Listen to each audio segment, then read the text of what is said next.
ലീഗിന് രാജ്യസഭാ സീറ്റ് കൊടുക്കുന്നതിൽ കോൺഗ്രസിൽ ഒരു വിഭാഗത്തിന് അതൃപ്തി എന്ന വാർത്ത വരുന്നു. ലീഗിന് കോൺഗ്രസ് വിധേയപ്പെടുകയാണെന്ന് മുതിർന്ന നേതാക്കൾക്കിടയിൽ വിമർശനം ഉയർന്നിട്ടുണ്ട്. കെ സുധാകരൻ രാജ്യസഭാ സീറ്റ് ആവശ്യപ്പെട്ടിരുന്നു. അതേസമയം ലീഗിന്റെ രാജ്യസഭാ സീറ്റ് വിഷയത്തിൽ കോൺഗ്രസ് തീരുമാനം അന്തിമമാണെന്നും ആർക്കും പരാതിയുണ്ടായിട്ട് കാര്യമില്ലെന്നും കെ മുരളീധരൻ പറഞ്ഞു. പാർട്ടിയുടെ തീരുമാനം അന്തിമമാണ്. അത് ചിലർക്ക് ഇഷ്ടമുണ്ടാവാം, ഇഷ്ടക്കേടുണ്ടാവാം. അതൊന്നും ഇവിടെ ചർച്ച ചെയ്യപ്പെടേണ്ട കാര്യമല്ല. പാർട്ടിയുടെ നയം പാർട്ടി പറഞ്ഞിട്ടുണ്ട്. അതനുസരിച്ച് പ്രശ്നം പരിഹരിച്ച് മുന്നോട്ട് പോകുന്നുണ്ട്. അതിൻ്റെ പേരിൽ ഇനിയൊരു തർക്കത്തിന് പ്രസക്തിയില്ല. അവർ അവകാശപ്പെട്ടേ ചോദിക്കാറുള്ളൂ. എല്ലാ കാര്യങ്ങളും പരിശോധിച്ചുകൊണ്ടാണ് പാർട്ടി നിലപാടെടുക്കാറ്. അപ്പോൾ ഈ കാര്യവും വളരെ ഭംഗിയായി തന്നെ തീരും. അതുകൊണ്ട് അക്കാര്യത്തിൽ ഒരു തർക്കവുമില്ല. P R പ്രവീണയുണ്ട്.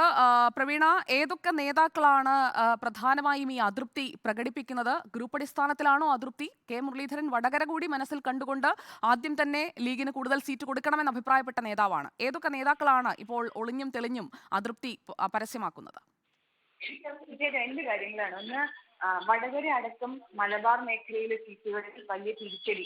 ലീഗ് ഒരു പക്ഷെ പ്രവർത്തന രംഗത്ത് സജീവമായില്ലെങ്കിൽ അവരുടെ സീറ്റുകൾ പിടിക്കും, 15 സീറ്റുകൾ പിടിക്കും. പക്ഷേ കോൺഗ്രസിന്റെ സീറ്റുകൾ UDF ഘടകകക്ഷി എന്ന നിലയിൽ അവർ പ്രവർത്തന സജ്ജമായില്ലെങ്കിൽ തിരിച്ചടി നേരിടുന്ന മണ്ഡലങ്ങളിൽ ഒന്നാണ് വടകര അടക്കം. അപ്പോൾ അവിടുത്തെ അടക്കം പ്രശ്നങ്ങൾ പരിഗണിച്ചുകൊണ്ടാണ് ലീഗിന് രാജ്യസഭാ സീറ്റ് നൽകാമെന്നുള്ള ഉപാധി വയ്ക്കുന്നത്.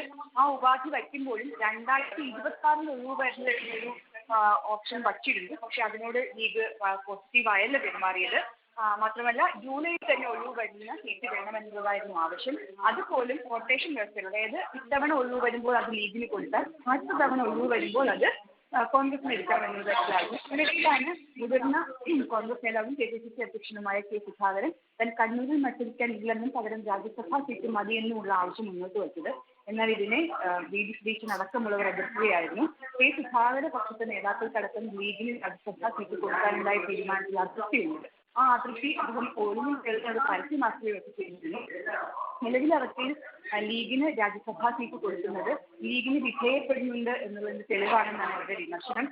സ്വന്തം നിലയ്ക്ക്, അതായത് ഘടകകക്ഷികളെ അല്ലെങ്കിൽ മുന്നണിയെ നയിക്കുന്ന പാർട്ടി എന്നുള്ള നിലയിൽ ഇത്രയും വിട്ടുവീഴ്ച ചെയ്യേണ്ട കാര്യമില്ല എന്നതാണ് മുതിർന്ന നേതാക്കളുടെ അഭിപ്രായം. എന്തായാലും ഈ നിലവിൽ പ്രശ്നം പരിഹരിച്ചു പോകുന്നതിന് വേണ്ടിയിട്ടാണ് രാജ്യസഭാ സീറ്റ് ഒരു ലക്ഷത്തേക്ക് അവർക്ക് നൽകുന്നത് എന്നുള്ള മറുപടിയാണ് മറുവിഭാഗം നൽകുന്നത്. പക്ഷേ കെ സുധാകരൻ അടക്കം ആ സീറ്റിൽ രാജ്യസഭാ സീറ്റിൽ കണ്ണുവച്ചിരുന്നു എന്നുള്ളത് വ്യക്തമായ കാര്യമാണ്. ഓക്കെ, പി ആർ പ്രവീണയിലേക്ക് വരാം.